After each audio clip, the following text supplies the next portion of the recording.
Good evening, honored guests. The subject of my talk tonight will be about mentorship, going along with the theme of our meeting. In this talk, we'll first attempt to define what mentorship is.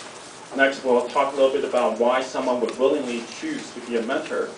And finally, I'll share some of my personal experiences in the past as a mentor.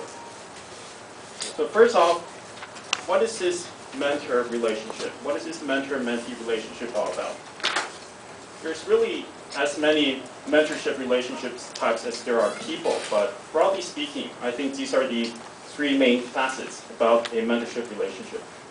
First, and perhaps most obvious, is that a mentorship is about transferring knowledge from the mentor to the mentee.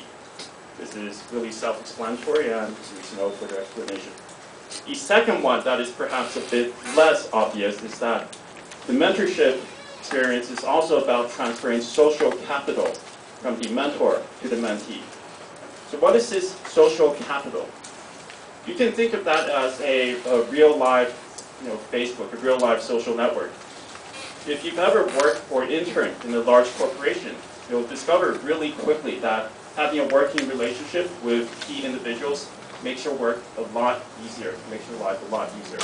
So the mentor is usually very well positioned to plug the mentee into his social network and to introduce the mentee to the people to help the mentee build up working relationships with the key individuals. And finally, the mentor is also there to provide support for the mentee.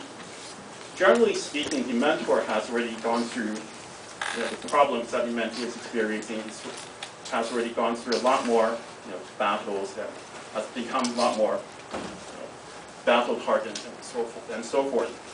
So the mentor can definitely provide very valuable support, psychological support, moral support to the mentee.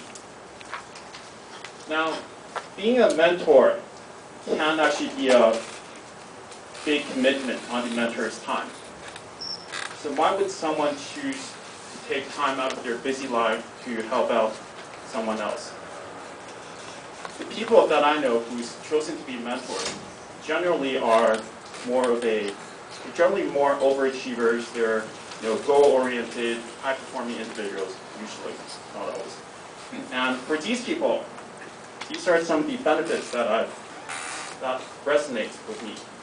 So first, even though the mentor is the source of knowledge, the repository of knowledge for the mentee to draw upon, even though that's the case, in the process of mentoring someone, you also get to learn yourself, because the mentee might be challenging some of the long-held assumptions that you've had. And in the process of responding to these challenges, you learn more about yourself, more about this problem. And it's also been said that you don't really know a subject until you try to teach it. So in this process, you definitely can grow as individuals. Next, as a mentor, you're actually very well positioned to pass on your values, your sense of ethics to the larger organization. To be clear, I'm not talking about your religious or political values. I'm just talking strictly about your work ethics and your work values. Things like maybe you favor having less formal meetings and more informal discussions. Maybe you value having a more open sense of open discussion, things like that. As a mentor, you can propagate your vision into the organization that much more quickly. And finally, as a mentor, seeing your mentee succeed can bring a pretty good sense of satisfaction. Okay, so now I'll share a bit about my personal experiences as a mentor in my previous life in the United States. So in the past, I've been mentors to people who were still in college because they were interning, people who just graduated from college, and people who actually has more work experience than I did. So the age range from younger people to older people. They also came from places like New York, from California, from India, from Shanghai, from Beijing. But I've never had someone from Taiwan for some reason. But yes. Anyways, even though they came from all these very different backgrounds, they all required slightly different approaches For all of them, I try to maintain 3 core values for the mentorship experience. So first, I think it's very important that you respect your mentee. Just because you might be an expert on this narrowly defined field of human knowledge, it does not make you God's representative on earth. Okay? You're not some infallible person just because you know more about this than she or he does.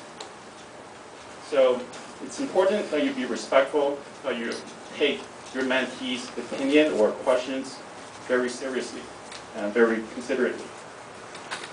And in this way, if you approach this relationship with an open mind, it also allows you to grow and learn too from your mentee.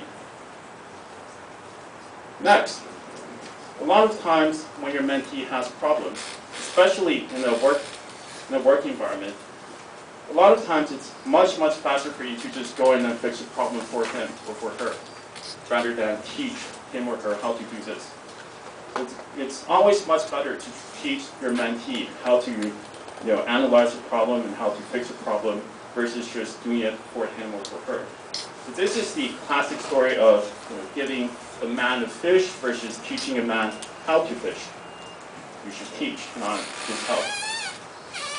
And finally, it's important, at least in my opinion, to support your mentee when he or she makes a mistake. It's not it, because you're going to make a mistake. It's going to happen. When this happens, you want to be supportive of them, especially in public. You need to shoulder the blame with your mentee. Usually, or normally, nothing good really ever happens from berating someone in public. In public, you need to be supportive. In private, however, you can have more of a frank discussion about what they did wrong. All right, so that's my short spiel about mentorship, and I hope all of you have a successful and interesting mentor-mentee symposium. DMD.